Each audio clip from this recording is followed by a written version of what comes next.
The Khan's Palace in Bakhchysarai is a unique architectural monument of the 16th century. It took 200 years to build it, and it has grown into an ensemble of 16 objects. This is the only example of the Crimean Tatra Palace architecture in the world, but from the very beginning of the occupation of Crimea by Russia, it is unprotected, especially after the occupants began the so-called restoration of the palace in 2017. This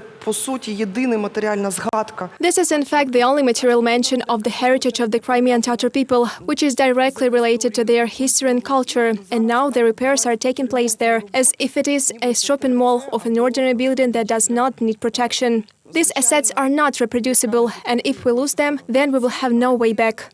Crimean Tatar activists still had access to the facility at the very beginning of the renovation works. Being on the site, they have discovered that the so-called restorers destroyed the unique tile. The worker who laid this tile also did not have time to pass the method because new technologies appeared. It was interrupted at the beginning of the 19th century, but it was still intact not long ago. However, now it is broken.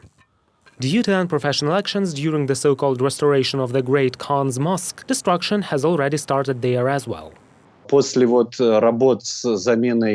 After the works on replacing the roof beams, tiles were over, the walls cracked. And so far nothing is done. As for the main building, over which a large canopy was erected, the roof was partially or completely dismantled. This ancient tile was removed, and so far no work has been done till this time. Unfortunately, there is simply no way to get inside or get a plan of restoration works. Experts say there are many cultural heritage sites remaining both in the occupied Crimea and in the temporarily uncontrolled territories of Donetsk and Luhansk regions. Now the task of Ukraine is to defend its right for them.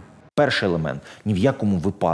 first thing to do is not to forget where it is. We have to constantly articulate, inform the world's community that it is a Ukrainian site, it is a national Ukrainian site, that it is a Ukrainian cultural product, object, and so on. The mechanisms can be different, starting from the classical mechanism of digitalization, when we create digital projects in which we form and show this object as a truly Ukrainian one.